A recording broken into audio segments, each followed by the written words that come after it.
It was a crisp autumn evening when the cracks in my world began to show. My wife, Claire, had been out with her friends, or so she said, leaving me at home with a bottle of wine and an old movie to pass the time. We'd been married for 7 years, long enough to know each other's rhythms, habits, and tells. That night, something was different. Her voice on the phone had been too bright, her laughter too forced, but I brushed it off, reminding myself not to overthink. She walked through the door just after midnight, giggling like a teenager sneaking back after curfew. Her cheeks were flushed, her hair slightly disheveled, and she carried the distinct scent of someone else's cologne. My stomach churned, but I forced a smile, acting as though nothing was amiss. Claire flopped onto the couch, kicking off her heels, and looked at me with a carefree grin. "You're in a good mood," I said, setting down my glass. "Yeah, it was a great night," she replied, her voice high-pitched, almost giddy. "The girls and I had such a good time. Nothing crazy, just drinks and laughs." I nodded, studying her closely. Glad to hear it.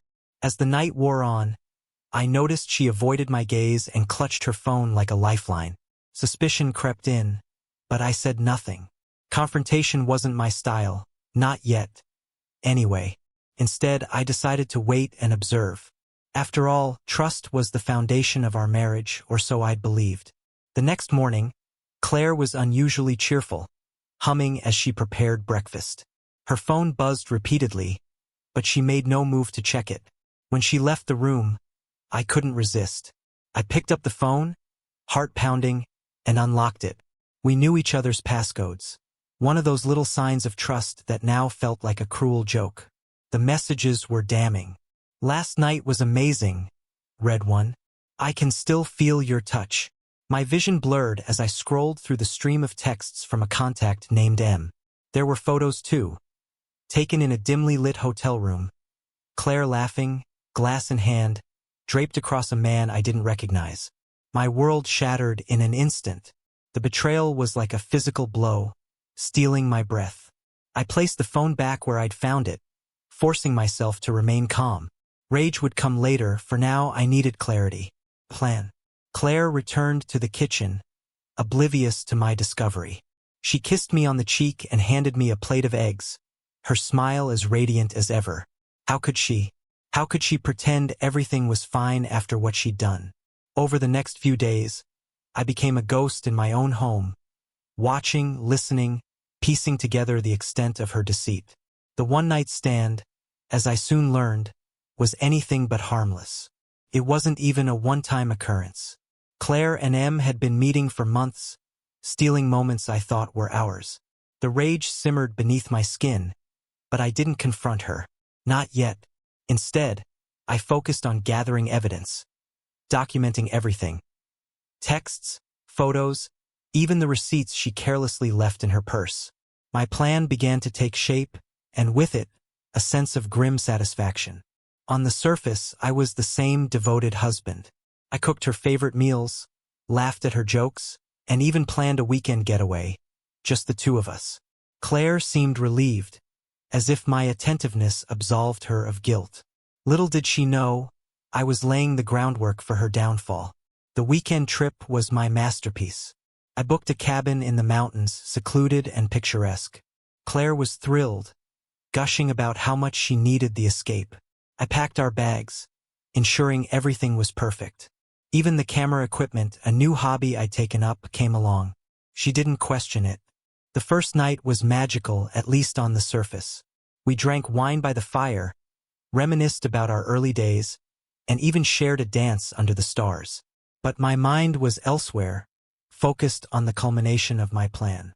The next morning, I told Claire I wanted to take some photos of the scenery and suggested she sleep in. She agreed, snuggling deeper into the blankets as I grabbed my gear and headed out. Only I didn't take landscape shots. Instead, I set up the cameras in our cabin, discreetly capturing angles that would tell the story I needed. When Claire finally woke, I suggested a hike, claiming I'd found a beautiful spot nearby. She was hesitant at first, but eventually agreed. We spent hours wandering the trails, and for a moment I almost forgot the betrayal, almost. Back at the cabin, Claire's phone buzzed incessantly. She glanced at it, her expression shifting to one of annoyance. "Work stuff," she muttered, dismissing the notifications. But I knew better. That evening, I prepared her favorite dinner, pouring her another glass of wine every time hers neared empty. She laughed, carefree, unaware of the storm brewing. When she excused herself to use the bathroom, I took her phone from the counter and sent a single text to him. "Let's end this." I deleted the thread, leaving no trace. By the time we returned home, Claire was back to her usual self, her laughter echoing through the house. But when she reached for her purse, her face went pale. She rifled through it, panic growing with each passing second. "Where is it?" she muttered, her voice trembling. "What's wrong?" I asked, feigning concern. "My wedding ring," she whispered, tears welling in her eyes. "Oh no," I said, my voice dripping with mock sympathy. "When was the last time you had it?" She looked at me, her expression a mix of guilt and desperation. "I don't know. I must have taken it off somewhere. I'd hidden it, of course. That ring, a symbol of our commitment, was now a tool in my revenge." The next day, I set my plan into motion. I'd prepared a file, meticulously organized, detailing her affair in excruciating detail. Photos, messages, even the receipts. I left it on the kitchen table, knowing she'd find it. When she did, the color drained from her face. "What is this?" she asked, her voice barely a whisper. "The truth," I replied. "Something you've been hiding from me for months." She stammered, trying to explain, to justify, but I held up a hand, silencing her. "I don't want your excuses, Claire. I want you to leave." Her eyes widened, tears streaming down her cheeks. "Please, we can work through this. I'll do anything." "It's too late," I said, my voice cold. "You made your choice, and now I'm making mine." I'd already spoken to a lawyer, ensuring the divorce would be swift and in my favor. The evidence I'd gathered was enough to secure everything. The house, the car, even the savings. Claire had no idea what hit her. As she packed her bags, sobbing, I felt no remorse. She destroyed our marriage, our trust. This was justice. In the weeks that followed, I moved on, rebuilding my life piece by piece. Claire, on the other hand, struggled. Em had ghosted her, leaving her to face the consequences alone. Friends we'd shared distanced themselves, siding with me once they learned the truth. She'd lost everything. One evening, as I sat on the porch sipping a glass of whiskey, I reflected on the past few months.